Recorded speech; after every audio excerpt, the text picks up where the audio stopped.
1년 8개월 정도 되는 것 같습니다.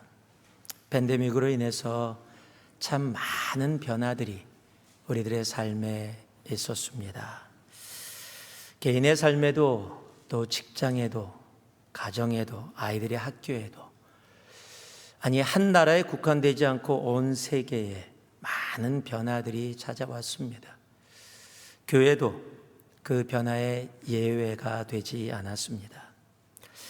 제가 새누리교회를 섬긴 지 10년이 조금 더 넘었습니다. 이 10여 년의 이 섬김 동안 가장 특별했던 시간을 저에게 물어본다면 저는 주저하지 않고 이 팬데믹 기간이다라고 말씀을 드릴 것 같아요. 왜냐하면 한 번도 걸어가 보지 않았던 길, 누구도 걸어가 보지 않았던 길을 걸어야 했기 때문에 그렇습니다. 아무도 걸어가 보지 않았기에 누구에게 물어볼 수도 없고 배울 수도 없고 또 가르침을 주는 것도 없었던 그런 시간들, 오직 우리의 주님만이 아시는 시간들이었기 때문에 그렇습니다. 아직 그 팬데믹이 완전히 끝나지 않았습니다. 그러나 조금씩 그 끝이 보여지고 있는 시간을 우리들이 지나가고 있습니다. 무엇이 끝난다라고 이야기하면 그 끝에는 새로운 시작이 있다라는 것을 분명히 이야기합니다. 팬데믹이 끝난다면은 분명히 이제 새로운 시작이 그곳에 있을 텐데 그것을 세상 사람들이 뉴 노멀이라고 부르고 있습니다. 그것을 무엇이라고 부르든지 간에 분명히 팬데믹이 끝나면 새로운 시대가 시작이 되어질 것입니다. 그리고 그 시작에 우리들은 준비를 하고 그 시대를 맞이해야 할 것입니다. 그래서 오늘의 말씀의 제목을 뉴 노멀을 향해 나아가며라고 했습니다. 왜냐하면 오늘 함께 봉독한 여호수아 3장의 말씀을 보면 이스라엘 백성들이 이제 한 번도 걷지 않았던 광야의 길을 걷고 이제 드디어 하나님께서 약속해 주신 가나안 땅 앞에 오게 되어집니다. 이제 요단강을 건너면 새로운 땅이 펼쳐집니다. 그 바로 앞에 서 있는 그 내용이 오늘 본문의 말씀인데 이 본문의 말씀과 동일하게 우리는 이제 새로운 시대를 한 번도 걸어가지 못했던 팬데믹의 그 걸음을 걸어가면서 이제 뉴노멀이라고 하는 새로운 시대를 앞에 두고 우리들이 있다라는 사실입니다. 간혹가다 대화를 나누다 보면 어떤 분은 그런 이야기를 하세요. 새로운 시대는 무슨 새로운 시대입니까? 팬데믹 끝나면 그냥 팬데믹 전에처럼 그냥 그렇게 살아가면 되는 거지 뭐가 그렇게 복잡합니까? 라고 이야기하는 분들이 간혹가다 있으세요. 그런 분들 보면 존경스러워요. 참 인생 참 쉽게 사세요. 모든 걸 편하게 사시는 것 같습니다. 여러분 그런데요, 만약에 그렇게 생각하고 말하신다면 그것은 큰 오해입니다. 만약에 이스라엘 백성들이 광야의 길을 마무리하고 이제 가나안 땅을 지나가면서 무슨 새로운 땅은 새로운 땅, 그냥 땅은 땅인 거지 들어가서 살면 되지라는 모습으로 그 땅에 들어갔다면 그 땅을 정복하기는커녕 오히려 정복당하고 하나님의 뜻을 그 땅 가운데서 이루지 못했을 것이기 때문에 그렇습니다. 여러분 이스라엘 백성들이 가나안 땅을 앞두고 있듯이 우리는 뉴노멀의 새로운 시대를 앞두고 있습니다. 새로운 땅을 들어갈 때는 여러분 광야에서 살듯 예전의 모습으로 살아갈 수 없습니다. 이제 새로운 모습으로 준비돼서 그 땅을 들어가야 합니다. 여러분 이스라엘 백성들이 가나안 땅에 들어가기 전에 모세가 그들을 모압 광야라는 곳에 모읍니다. 그리고 그들에게 지금까지 왔던 하나님이 출애굽부터 지금까지 역사하시고 함께 하셨던 모든 은혜를 다시 기억하게 하십니다. 그리고 이제 너희들이 가나안 땅에 들어가면 그 하나님의 은혜를 기억하며 어떻게 살아가야 하는지를 유언처럼 이야기해 주십니다. 여러분 그 내용이 무려 34장에 걸쳐서 기록된 것이 바로 신명기입니다. 여러분 가나안 땅을 들어가기 전에 그들을 준비케 하기 위해서 하나님이 왜 너희를 이 땅 가운데 인도하시는지를 알게 하시기 위해서 무려 34장에 걸쳐서 하나님이 이스라엘 백성들에게 다시 말씀해 주셨듯이 여러분 이제 팬데믹의 끝자리에서 정말 뉴노멀을 바라보며 새로운 시대를 들어가는 우리들에게도 하나님은 다시 우리가 준비되어져서 하나님이 여시는 그 시대를 향해서 나아가기를 원하고 계시다는 사실입니다. 여러분, 준비되어야 합니다. 그저 단순히 이제 팬데믹 끝났으니까 편하다라고 해서 단순히 들어갈 땅 그렇게 들어간다면 우리는 무너지고 실패하고 넘어질 수밖에 없을 겁니다. 이제 하나님께서 우리들에게 보여주실 뉴노멀이라는 새로운 시대, 정말 주님이 원하시는 모습으로 준비되어 그곳에서 주님께 영광 돌리는 우리 모두의 삶이 되기를 주님의 이름으로 축복하고 축복합니다. 그렇다면 뉴노멀의 시대를 향해 나아가는 우리들에게 하나님은 어떠한 준비를, 어떠한 모습의 삶으로 나아가기를 원하시는지 우리가 1절 말씀을 제가 읽어드리겠습니다. 또 여호와가 아침에 일찍이 일어나서 그와 모든 이스라엘 자손들과 더불어 시딤에서 떠나 요단에 이르러 건너가기 전에 거기서 유숙하니라. 한번 따라해 주시기 바랍니다. 뉴노멀 시대를 향해 나간 우리에게 필요한 것은 목적 있는 삶입니다. 목적 있는 삶. 네, 조금 크게 해볼까요? 목적 있는 삶. 여러분, 굉장히 중요한 겁니다. 뉴노멀을 향해서 나아갈 때 그냥 들어가면 안 돼요. 왜 들어가게 되는지, 무엇이 이유인지를 정확히 알고 들어가는 삶이 바로 목적 있는 삶인 것입니다. 여러분, 성경에 하나님이 싫어한다라고 이렇게 directly 얘기하신 많은 이야기들이 성경에 기록되어 있습니다. 그 중에 대표적인 것이 하나 있는데 그것이 게으름입니다. 성경은요, 게으름을 얼마나 싫어하셨는지 게으르면 이런 삶을 살게 될 것이다 라고까지 이야기해 주세요. 잠언 6장 9절에서 11절 말씀인데, 게으른 자여 내가 어느 때까지 누워 있겠느냐, 내가 어느 때에 잠이 깨어 일어나겠느냐, 좀 더 자자, 좀 더 졸자, 손을 모으고 좀 더 누워 있자 하면 내 빈궁이 강도같이 오며 내 곰핍이 군사같이 이르리라.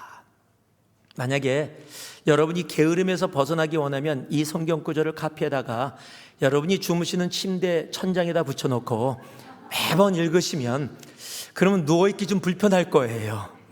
왜냐하면 계속 눈에 띄니까. 제가 아는 분은 정말 그렇게 붙여놓으신 분이 계셨어요. 자기 잠을 너무 좋아한대요. 그래서 침대만 들어가면 나가기가 싫대요. 그런데 그러다 보니까 자꾸 게을러지니까 자기가 크게 써갖고 정말 크게 써놨더라고요. 그리고 천장에다 붙여놨어요. 요 11절 구절이 가장 마음에 와닿죠. 내 빈궁이 강도같이 오며 내 곰핍이 군사같이 이르리라. 여러분, 이걸 좋아하는 사람은 아무도 없을 겁니다. 여러분, 왜 하나님이 게으름을 싫어할까? 하나님은요, 게으른 사람을 써보신 적이 없어요. 하나님의 역사에 게으른 사람이 참여해 본 적이 없습니다. 이 땅에 오신 예수님도요, 언제나 열심히 졌고 부지런하셨어요. 마가복음 1장 35절에 보면 예수께서 새벽 미명에 정말 그렇게 피곤하신데도 불구하고 주님께서 새벽 미명에 일어나셔서 기도하시고 사역하셨던 모습들이 기록되어 있습니다. 여러분, 육적인 부지런만을 이야기하는 것이 아닙니다. 육적으로 부지런하면 육적인 열매를 맺게 됩니다. 또 영적으로 부지런하면 영적인 열매를 분명히 맺게 됩니다. 그럼에도 불구하고 우리는 육적이든 영적이든 왜 그렇게 부지런하지 못할까요? 많은 이유가 있을 겁니다. 그러나 그 많은 이유 중에 가장 큰 이유는 바로 삶의 목적을 알지 못할 때입니다. 우리가 삶의 목적을 알지 못하면 무의미한 삶을 살아갈 수밖에 없어요. 사람은 목적이 존재할 때 열심을 내게 되고요, 목적이 존재할 때 부지런해집니다. 제가 남가주에 있을 때 청년들을 사역을 했었을 때요, 예배가 1시 예배였습니다. 오후 1시 예배인데 그 1시 예배를 늦어요. 더러는 그 1시 예배를 못 옵니다. 예배를 끝나고 간혹 가다가 전화를 걸면 만나기로 했는데 예배 끝나고 안 나타나서 전화를 걸면 잠결에 전화를 받아요. 그때가 오후 3시입니다. 야, 아무리 청년이라고 해도 그렇지 어떻게 그 시간까지 못 일어나고 못 오고, 그런데 그 청년이 1시 예배를 늦게 오는 청년이 말똥말똥하게 나타날 때가 있어요. 저희 교회가 스키 출입 갈 때입니다. 새벽 5시에 교회에 모여서 떠나는데 제일 먼저 왔어요. 스키를 무진장 좋아하는 친구거든요.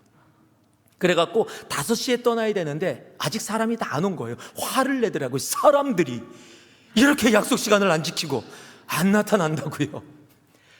여러분, 왜 1시에도 못 일어나던 친구가 왜요? 자기는 스키를 좋아하고 스키를 탄다라는 그 단순한 목적이 있으니까, 이유가 있으니까 일찍 일어나게 되어져요.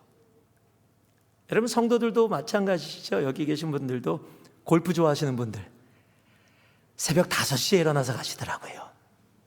골프 치러. 그 피곤한 눈을 부비면서도 일어나서. 여러분, 내가 좋아하는 것, 내가 목적을 갖게 되면 그렇게 움직여지게 됩니다. 오늘 여호수아 말씀을 읽었는데요, 여호수아도 성경에 아침 일찍이 일어나라고 기록된 곳이 있어요. 6장과 8장에 기록되어 있는데 6장 12절에도 여호수아가 아침에 일찍이 일어나니라, 8장 10절에도 여호수아가 아침에 일찍이 일어나서라고 기록된 이 구절의 이유들을 조금 보면은요, 6장은 여리고성을 점령하기 위해서입니다. 8장은 아이성을 점령하기 위해서입니다. 여러분, 목적이 있으니까 사람이 열심히 생기고 부지런해집니다. 목적이 보이지 않으면 사람은 삶은 대충 살게 되고 쉽게 포기하게 됩니다. 그러나 목적이 있으면은요, 어떠한 역경도 이겨나갈 그런 마음이 생깁니다. 예수님은 영혼 구원이라는 생명의 목적이 있으셨습니다. 그러기에 십자가의 길을 포기하지 않고 걸어가셨고, 그리고 그 끝에서 부활이라는 놀라운 기적의 역사를 경험하시게 되시는 겁니다. 뉴노멀을 향해 들어가면서 아무 생각 없이 이유 없이 들어가게 되어지면 여러분, 뉴노멀이 되지 않을 겁니다. 그런 사람들의 삶은 어브노멀의 삶이 될 거예요. 여러분, 우리는 뉴노멀의 삶 가운데 정말 주님의 뜻 가운데 들어갈 수 있는 우리가 되어지기를 소망합니다. 새누리교회의 목적이 있습니다. 새누리교회의 목적은요, 이 시대를 향한 하나님의 뜻을 분별하는 것입니다. 그리고 이 시대를 이끄는 교회로, 온라인이든 오프라인이든 우리 앞에 있는 이 시대를 책임지는 교회로, 책임지는 공동체로 서는 것이 바로 새누리의 하나님이 허락하신 목적입니다.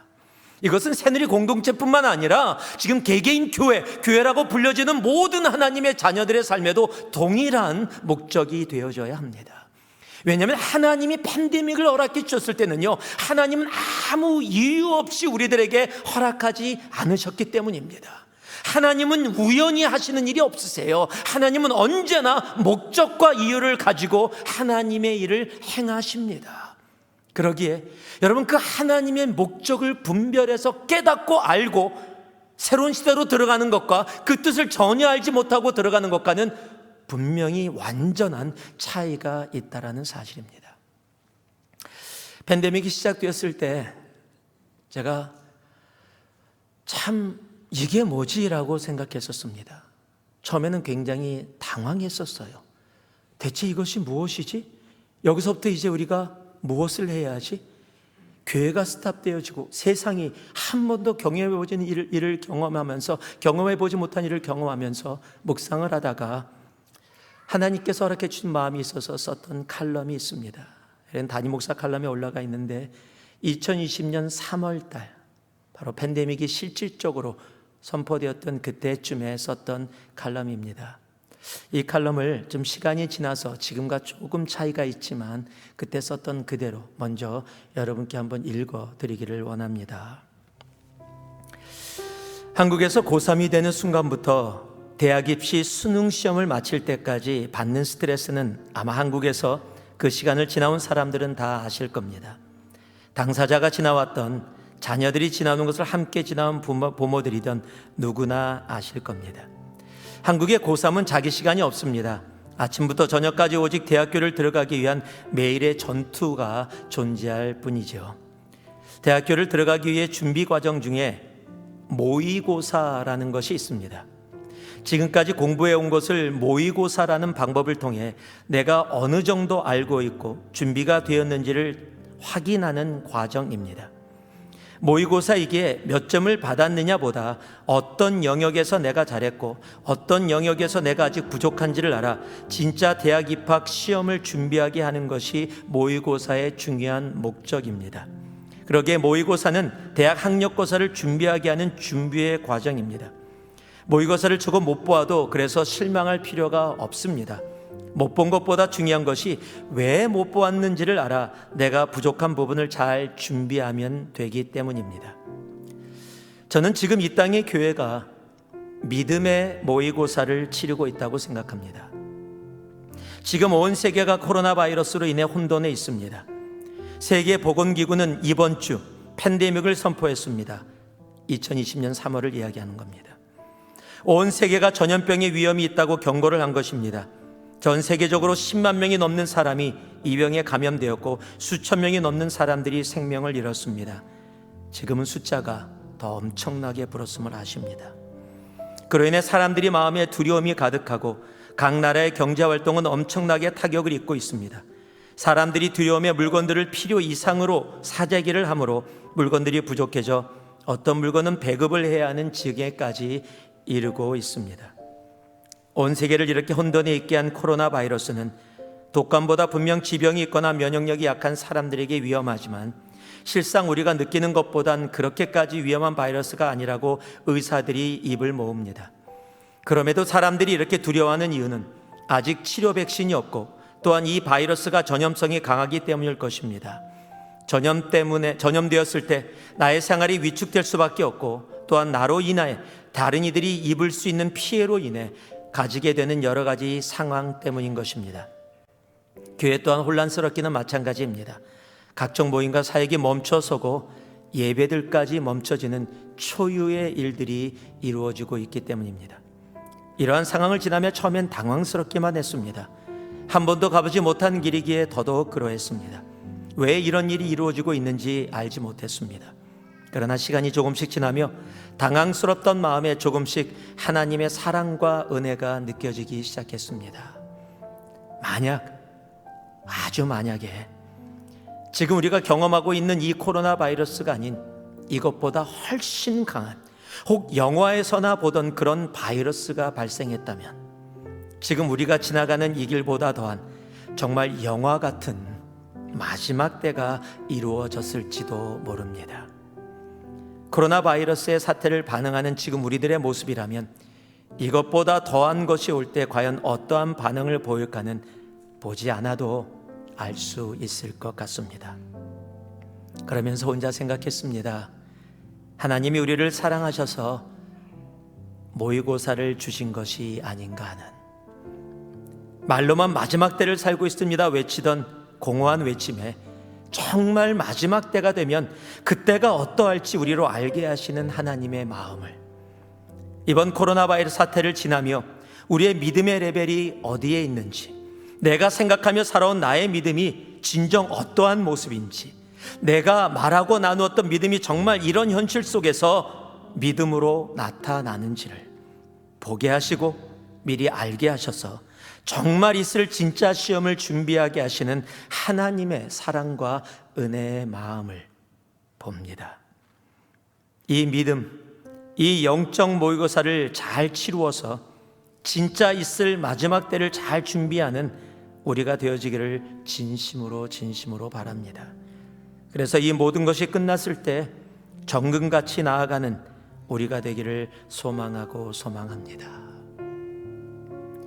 팬데믹 초창기에 쓴 것이라 지금과는 상황이 분명히 많이 다릅니다. 그러나 변하지 않는 것이 하나 있습니다. 이 팬데믹이 하나님이 우리에게 은혜와 사랑으로 주신 믿음의 모의고사라는 사실입니다. 그리고 우리는 언젠가 분명히 우리의 삶 가운데 다가올 그 본고사를 준비해야 한다는 사실입니다.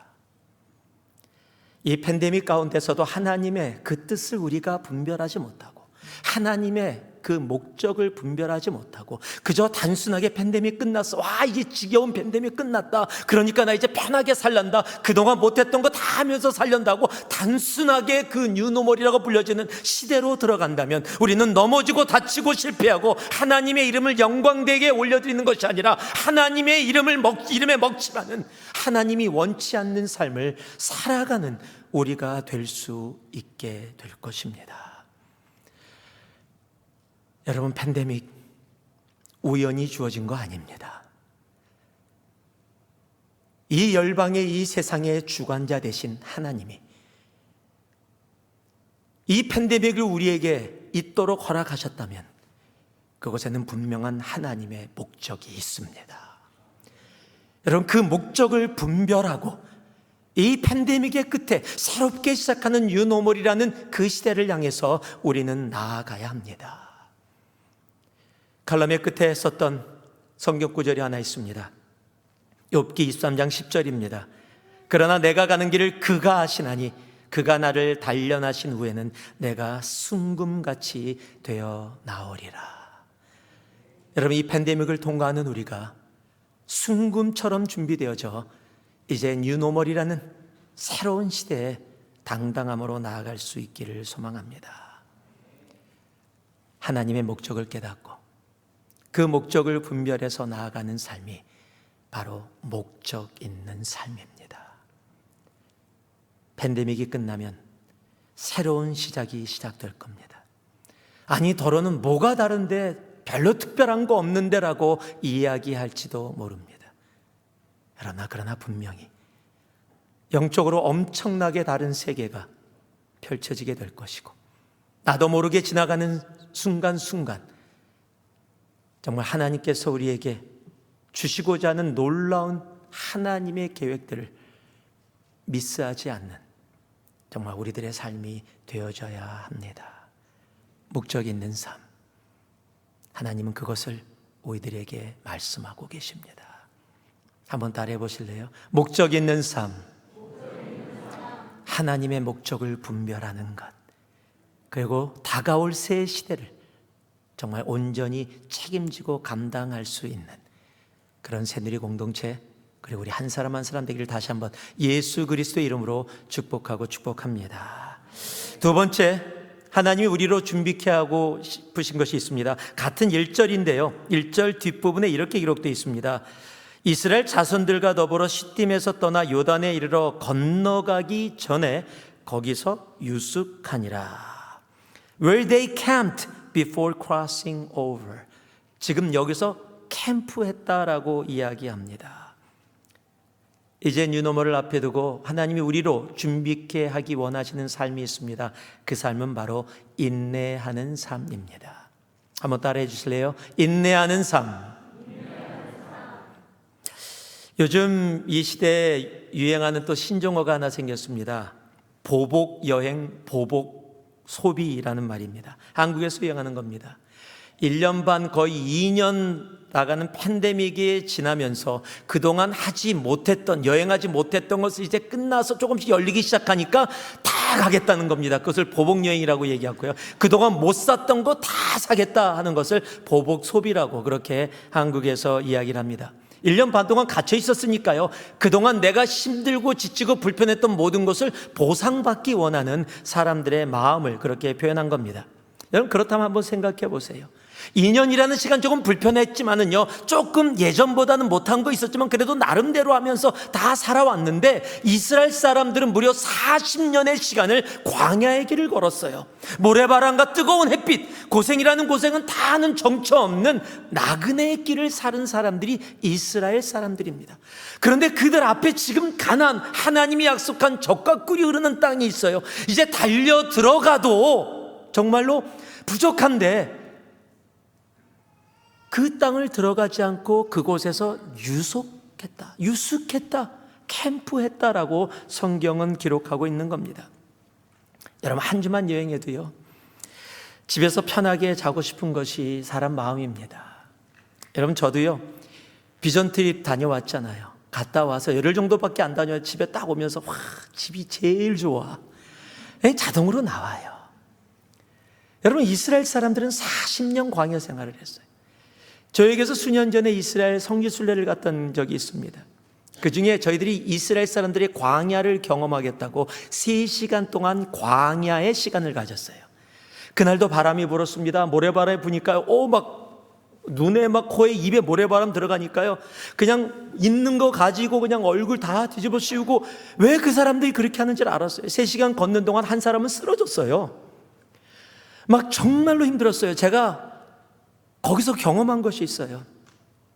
버스가 도착했어요. 3시간 후에 버스를 타면서 여기가 천국이오니, 얼마나 버스 안이 좋든지요. 바람 안 불죠. 에어컨 시원하게 나오지요.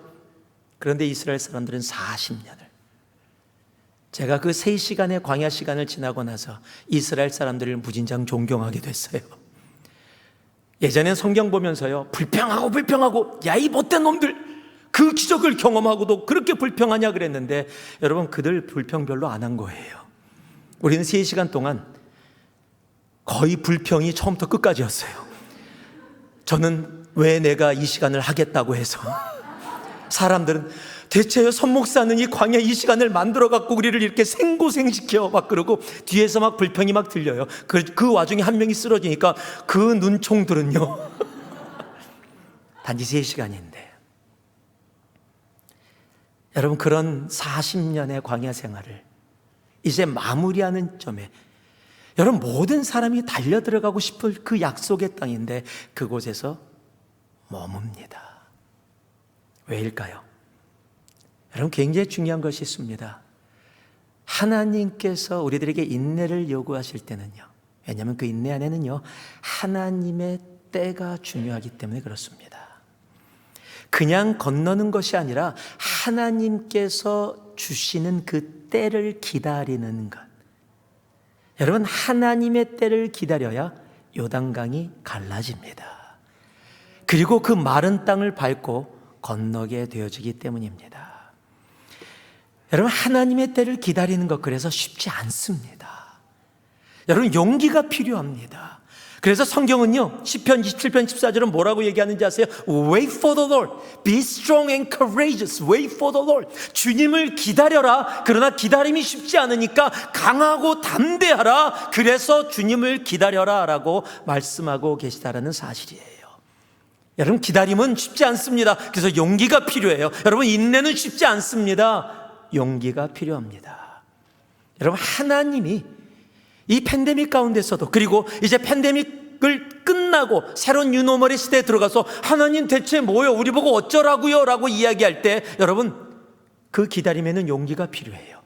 하나님의 때에 하나님이 요단강을 가르고 마른 땅을 우리에게 허락해 주실 것이기 때문입니다. 여러분, 용기를 가지고 믿음으로 기다리는 우리들이 되어주기를 소망합니다. 또한 인내는요, 무작정 감나무에서 감이 떨어지기를 기다리는 것이 아닙니다. 우리가 알아야 할 기다림, 인내의 시간은 멈춰있는 시간이 아니라 준비하는 시간이기 때문입니다. 수확을 위해 열심히 씨를 심는, 뿌리는 시간입니다.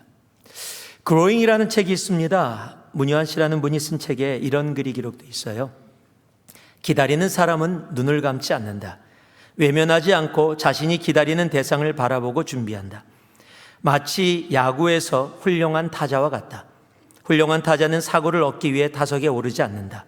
그렇다고 아무 공이나 방망이를 휘두르지도 않는다. 그들은 자신이 좋아하는 구질의 공이 자신이 좋아하는 코스로 날아오기를 기다린다. 그리고 그런 공이 왔을 때 온 힘을 다해 방망이를 휘두른다. 그러므로 기다림은 멈춰있는 시간이 아니라 준비하는 시간이다. 여러분, 우리의 이 기다림, 인내의 시간은요, 영적으로, 정신적으로, 육적으로 모든 면에서 준비하는 시간입니다. 하나님이 요단강을 가르는 그 순간, 그 기적의 땅을 밟고 건너갈, 놀라운 기적을 경험할 그 준비를 하는 시간이 바로 이 팬데믹을 지나가고 있는 우리에게 인내의 시간이라는 겁니다. 또한 인내의 시간에 중요한 것이 있습니다. 인내하다 보면 인내하고 언제 이루어질지 모르니까 쉽게 포기하는 경우가 있습니다. 포기하지 않는 것이 여러분, 인내에 굉장히 중요합니다. 제가 학생 때 한국에서 유행했던 영화가 있습니다. 얄개의 전성시대라는 영화입니다. 2부 때는 조금 아시는 분들이 좀 계셨는데 3부 때는 잘 모르실 것 같아요. 아시는 분들 계십니까? 얄개 이야기, 얄개의 전성시대. 조금 몇 분 이렇게 손을 드시는데 나머지 분들은 대체 무슨 말을 하냐, 그런 눈빛이 많이 있습니다. 모르죠? 그렇죠? 저는 몰라요? 자매 몰라? 전혀 모르지. 모르는 게 정상이에요.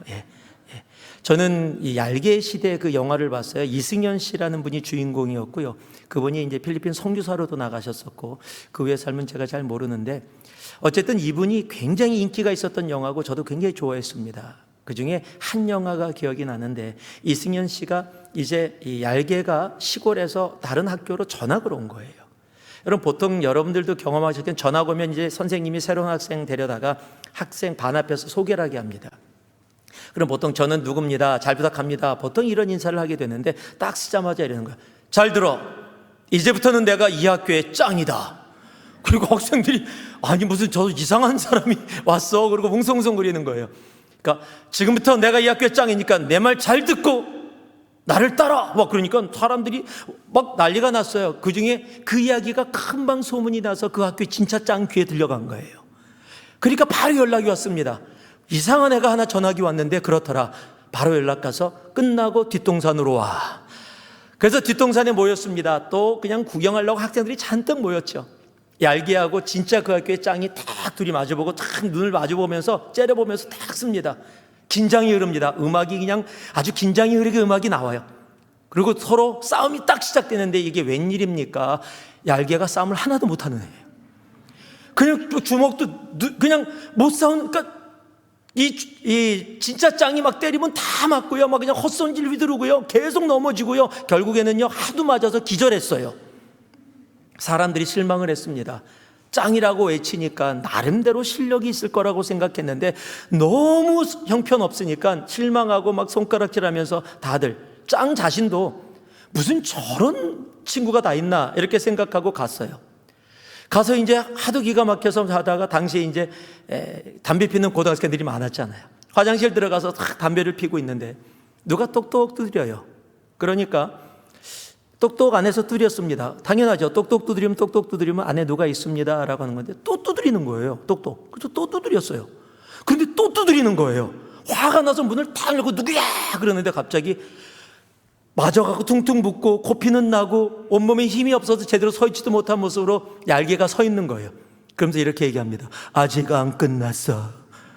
그러니까 이 짱이 너무 기가 막혀갖고 나와갖고 또 팼습니다. 또 기절했어요. 시간이 지났어요. 다음 날 짱이 딱 학교를 오는데 골목을 딱 돌아서는데 깜짝 놀랍니다. 짱이. 왜냐면 그 앞에 얄개가 서 있어요. 아직 안 끝났어. 그러니까 지금 학교 가는 길이 야 비켜 그러고 막 학교를 갔습니다. 쉬는 시간에 복도에 나와 있는데 복도 코너를 딱 도는데 또 서 있어요. 아직 안 끝났어. 너무 귀찮으니까 나오라 그랬습니다. 또 나와갖고서 신나게 때렸습니다. 또 기절했습니다. 그런데도 계속 학교 앞에 복도에 계속 서서 아직 안 끝났어 그러는 거예요. 너무 지겨워서 학교를 결석했어요. 그래서 집에 머물고 있는 겁니다. 야 이런 놈 처음 봤어 그러고 막 있는데 갑자기 초인종이 띵동 눌려져요. 그래서 누구지 하고 딱 문을 열는데 앞에서 아직 안 끝났어. 집에까지 찾아온 거예요. 그런데 그 다음 광경이 제가 평생 잊지 못해요. 그 진짜 학교장이 얼굴이 하얘지더니 무릎을 탁 꿇어요. 잘못했어. 내가 졌어. 네가 이겼어. 네가 학교의 짱이야. 막 빌어요. 그러더니 화면이 싹 바뀝니다. 다음 날입니다. 얄개가 반창고 다 붙이고 얼굴은 엉망인데 교복은 까만 교복 탁 단추 풀고 탁 당당하게 걸어가는 모습이 나옵니다. 그리고 뒤로 화면이 쫙 옮겨가는데 학교 짱이었던 사람이 가방 2개 들고 쫓아갑니다. 아직 안 끝났어. 비록 우리가 힘이 없고 지치고 세상에 비해서 아무것도 아닌 존재일 수도 있어요. 앞으로 있을 변화의 뉴노멀 가운데 우리는 얄개와 같이 아무것도 힘도 없고 세상을 싸울 만한 기술과 능력도 없는 모습이 있을지도 몰라요. 여러분, 그러나 인내의 삶은 뭔지 압니까? 포기하지 않는 삶입니다. 포기하지 않는 그 끝에 하나님의 기적의 역사가 언제나 있습니다. 여러분, 어떠한 역경을 만나도요, 여러분 뉴노멀의 삶 속에 들어가서 어떠한 역경을 만나도 여러분 인내의 삶 잊지 마세요. 내가 인내하고 포기하지 않으면 하나님이 이기게 하십니다. 여러분, 우리가 이기는 것이 아니라요, 하나님이 이기게 하시는 거예요. 그 인내의 삶이 우리에게 필요합니다. 여러분, 용기를 가져야 합니다. 준비되어야 합니다. 그리고 포기하지 않는 삶. 한번 따라해 보실래요? 아직 안 끝났어. 내가 맞고 터지고 코피 나고 멍들고 해도 여러분 잊지 마세요. 우리 예수님 때문에, 우리 주님 때문에 아직 안 끝났어. 여러분, 그 한마디가 여러분에게 상상도 못하는 기적의 승리의 역사를 여러분의 삶 가운데 가져오게 될 겁니다. 인내하는 삶 가운데 살아가는 우리 모두가 되기를 주님의 이름으로 축복합니다. 마지막으로 3절인데요. 우리 3절 말씀 같이 한번 읽겠습니다. 백성에게 명령하여 이르되 너희는 레위 사람 제사장들이 너희 하나님 여호와의 언약궤 매는 것을 보거든 너희가 있는 곳을 떠나 그 뒤를 따르라. 마지막으로 뉴노멀을 우리가 향해 나아가며 필요한 것이 있다면 바로 기준 있는 삶입니다. 많은 것이 변했고 지금 변하고 있고 또 앞으로도 더 변할 것입니다. 팬데믹 전에는 상상도 못했죠. 자택에서 일을 한다, 집에서 온라인으로 수업을 한다, 상상도 하지 못했던 것이 현실화가 됐습니다. 재택근무는 지금도 이루어져서 이제는 얼마 전에 얘기 들었더니 어떤 큰 컴퍼니에서 이제 나와서 일해라 그랬더니 사원들이 그러지 맙시다 그래갖고 서로 타협해갖고 며칠 나가고 며칠 집에서 있고, 예전 같으면은요 그러지 맙시다 그러면 그만둬라 그랬을 텐데 이제는 그런 시대가 아니에요. 재택근무, 더러운 어떤 회사는 다른 나라에 있는 사람들도 일만 잘하고 그냥 성과만 내면 된다 그러니까 그곳에 있어도 된다라고 이야기할 정도로 많은 것들이 변했습니다. 여러분, 교회도 많이 변했죠. 예전에는요 주일 예배가 있으면은 단 두 가지밖에 없었어요. 와서 예배 드린다, 오지 않고 예배 안 드린다, 두 가지였어요. 그런데 이제는요 와서 예배 드린다, 오지 않고 예배 안 드린다, 온라인으로 예배 드린다. 이제 이것이 당연한 모습이 되어져서 그것이 당연하게 받아들여지는 바로 그런 시대가 벌써 되어졌습니다. 여러분, 가정에도 많은 변화들이 있고요, 이제 개인의 삶에도 굉장히 많은 변화들이 생겼습니다.